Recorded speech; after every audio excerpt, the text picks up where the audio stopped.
everybody, Dodger here, and welcome back to the Vector Automotive Challenge here in Automation, the car company tycoon game. Today, it is still 1967 in the Vector Automotive Challenge series, and last time we worked on the new version, the second generation, if you will, of the Vector Intrigue.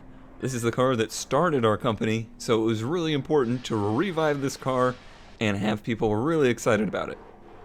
Unfortunately, the investment team, by the way, that's you guys, was not overly enthused with the initial renderings of the Intrigue. So I have taken some time and done some tweaking to the car to try and make it more in spirit with what the investment team seemed to want, and maybe something that seemed a little bit more in tune with the rest of the Vector lineup. But if I may break the fourth wall for a moment here, today is October the 21st. And tonight, Eastern Time, around-ish, we'll say 7 p.m., 8 p.m., we will be doing an automation stream, the first of a batch of monthly streams I will be doing in automation as a thank you to the people who have supported me on Patreon. And during this stream tonight, we will have a little bit of the Vector Automotive Challenge stuff, and then we will have a little bit of some build-off stuff with the actual automation developers. Namely, as of right now, it's going to be Daffy, or Andrew, as some of you may know him as. But the rest of the guys may join in as we go. So stay tuned for that. I will be posting on Twitter and the normal places when that is occurring. And be sure to follow me on Twitch at ConeDodger240. And as a bit of a programming note, this episode was already recorded, or so I thought, but it actually did not record. So I have already built the Sport 2, which is my revised version of the Sport, and a Sport 2 wagon, which I think will be a big hit. So for now, let's just take a look at what I've done. So this is the original Sport, and I think I can sum up how it went over with this. It really didn't seem to be loved. Styling-wise, the shape of the body is what it is. It's too late into the production year now to change that, but we can change up the fixtures still and get it out for 1967. It'll be a late 67 vehicle, but we can still manage. So, here's what I did. Bum-ba-da-bum. Does that look any better? I know I sure like it a whole lot more. It just, I think, has a better flow with the whole vehicle. Using the previous grills and fixtures, it was trying to be a little bit too roundy on a rather slab-nosed vehicle. Other than that, the actual shape is the same, even though it does look a little different. I'm also quite a fan. I tried to get these to work earlier, and I couldn't do it, but I'm quite a fan of these headlights, especially paired with the grill. That actually needs a little bit of tweaking, it looks like. Just a little bit. Oh well, I can do that later. And then on the back, we got rid of the lines in the taillights because they just were a little off-putting to some people. And then we extended them out a little bit as well, I think. I think it's one of the changes that was made. And it came out a little bit different. It's a little bit sportier this time around, and I think it is maybe a little bit more expensive. Let's take a look. $55.62. So yeah, it is a little bit pricier this time, but not dramatically so. It really helped in its market doing some of those changes though. And if we look at the market, you can see that it is scoring well in Family Sport, Pony Budget, and in regular Pony. And those are exactly the categories we wanted it to score well in. So overall, I'm happy with that. I would like to see these numbers a bit higher. But for now, I think I'm pleased. I think I'm pretty pleased with that. Alright, investment team, let me have it. What do you think of the changes to the Intrigue? Hopefully you like it more. But that's not all that I did.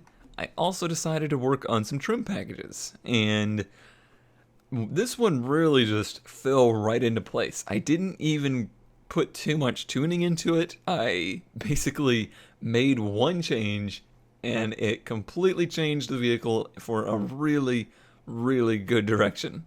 So this is basically a pony wagon. It is sporty. It is practical. Look at that practicality, really? Practicality score, 81.8. And other than that, pretty much everything stayed the same. It's actually more on the sporty side, and not terribly more expensive. Although if we go to markets, you can see it's scoring very well in family sport, as I think it should, and it's still scoring pretty darn well in pony.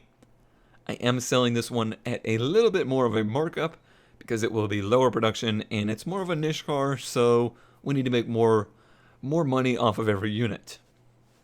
Even with that though, it's working pretty darn well in the markets, I think. And then along with that, I decided to work on something just for fun, and I wanted to make a rally edition. However, I'm running into a bug in the game or something strange is happening. God, it's such a good looking car though. I made some trim changes that really, I think, brought this body to life. Yeah, I don't know, I just made some gentle tweaks to this body, added some lips and some fixtures, and it really brought it to life. I love the way this car looks. I think it looks awesome, and I really want it to work. However, I tried to do a four-wheel drive kind of setup, and for whatever reason, this could be working correctly, I'm not sure, but the power distribution, well, the slider doesn't seem to do anything when I make changes. You can see the stats don't change. And it's locked to 100% rear, it seems. So, yeah, that doesn't seem to be working as I think it's intended to work. However, I don't know, it could be. It could be. It could be that the early four-wheel drive systems had no adjustability in them. That's a distinct possibility. However, it's reading 100% rear, and the way the stats are shaping up, it just doesn't seem like it's doing anything. So that's unfortunate. However, we did still do something pretty cool with this car, and I managed to shove the V-Series SS engine with some gentle modifications that I accidentally overwrote the original ones with. So, yeah, that engine fit in there. It's pretty cool. The inline-6 didn't. That's what I wanted to do, but the inline-6 did not fit. Hey, it's on the wrong side. Ignore that. So yeah, that's cool that was shoved in there. It's just a little disappointing that the rally edition wasn't really possible because that four-wheel drive is not working, and I can't get the off-road scores to be high enough. So maybe now let's take this same car, and with keeping the affordability like not even in our mind, let's see what we can do to maybe make it a ultimate pony car. Muscle a little bit, but that's not our preference. So if we go back to here, I'm going to just regularly select rear-wheel drive, and we got to do a lot of changes now. The engine was making 203 horsepower, 205 foot-pounds of torque. It is a little bit reduced in capacity and weight. 489 pounds still, it's still a little hefty. But a 3.1 liter V8 is much more manageable than the larger one that the Combat was using.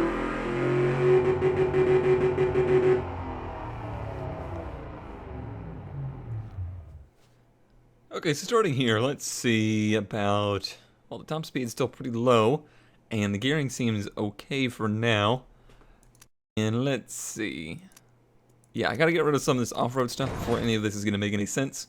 So let's put it on sport compounds. Very large sport compounds. I was able to get 205s in there. And let's see. Yeah, there's still a little bit. Oh, that's right. I kept them down because they were clipping the fenders a wee bit. So we will keep them in there. But yeah, 205s front and back. And it's not super sporty handling just yet, but I still have the suspension off of that too. So off-road, let's go down to sport. And there we go. Now the sportiness is coming back up and the handling's improving. Gotta do some changes here because we got the big heavy V8 in there. So improve the front dampers, and it does seem like it's pushing a little. So yeah, we'll make it a little bit sportier there as well. At the bottom out, I am, we can raise it up a little. I don't think it's necessary to have it that low. And it really helps a ton of stats if you get it to stop bottoming out. Alright, cool beans. We hardly hurt sportiness at all if we did it all, and helped everything else, so that's all hunky-dory now. I had these hydro pneumatic springs on there. That was for the off-road rating. We do not need those, nor do we really want those. So let's go with the regular ones. Hurts pretty much everything, but increased the sportiness significantly, so I think it's worthwhile. In the interior, let's get rid of one of the back seats to reduce the weight. And man, this is still really low. Really, really low. I don't know that this car is going to work at all. We will see though. A new contender is in the race, and this is something that I'm finding way more interesting to do with this car. Track Premium and Track have come into play, and those are categories that the Combat did not play into. So, if we can get this like up to 80, then that would be a success to me. So if we look at this, it is sportiness, primarily, that is the culprit here, and braking, cornering, a little bit of reliability, acceleration. So this isn't just a straight line sports car, it's got to be a all-around, handling capable sports car. Let's see, now that we have these selected, let's see what maybe doing something crazy like semi-slicks does to it. Does increase it quite a bit. And brakes wise, I don't think there's a whole lot of room in the brakes department. Oh, we can still improve it though. Oh yeah, race pads for the win. 81.8 or 81.1. Got a little too excited there. So that's good. We're making progress now. We're getting somewhere. We're doing something. What about in the interior department? Is basic more track ready? It is indeed, and it makes it cheaper. And cheaper is better for racing. Safety. What does safety do for anything? Just regular safety I think is probably ideal. Advanced safety doesn't help, it just makes it heavier and more expensive, so standard safety is fine. And even better, it's just regular quality standard safety. Power steering, what does power steering do for us? Reduction, okay. Out it goes. Basic interior I think is probably the way to go. Handmade is too heavy. Sport is 82.3 versus 82.6 on basic. Okay, we'll stick with that. 6.90 to 60 already. Is there a way to improve that? Perhaps. Let's also go to the engine tab just for a moment here. Let's take the mufflers off of here completely. And just to see what that does. 82.6. 82.6. Did that actually help?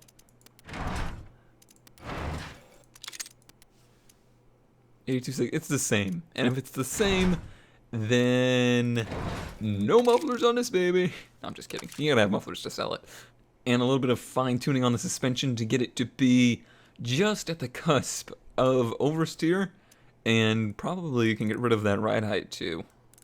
Let's see, that would help a roll center, but it's not really helping the car any, so let's not do that then. Bring that back up to where it was. And now we're up to 84 on Track Premium and very affordable. Alright, well I am impressed. I am very impressed with what we were able to do here with the Intrigue Rally. I think what we've accidentally done is dipped into the MGB market. This is a entry-level road racing car now. Something that you can buy right off the dealership floor and take it out to the racetrack. That's cool. Did not expect to be able to do that with our company at this point. And it's a really happy accident if you ask me, because I think that's really awesome, and this should get people excited.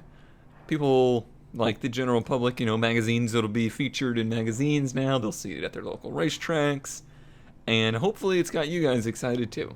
I am actually going to throw this car around the airfield track real quick, just to see how it does.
there we go, 135.9 around the not Top Gear test track. In case anybody was wondering, I encourage you to go into Automation and build your own 1967 rally track car, if you will, and see what you can do to maybe knock the MGB and the Intrigue Rally off of the throne.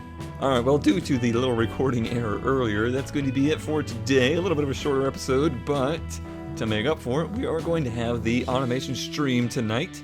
Make sure you tune in for that. Again, that'll be around 7 to 8 p.m. Eastern Time, and we will have some of the Automation devs joining us, and we'll be doing some work in the Vector Automotive Challenge, so you can have direct feedback to how you feel as though we should proceed with this. Thank you, as always, for watching, and I will see you tonight, or I will see you next time.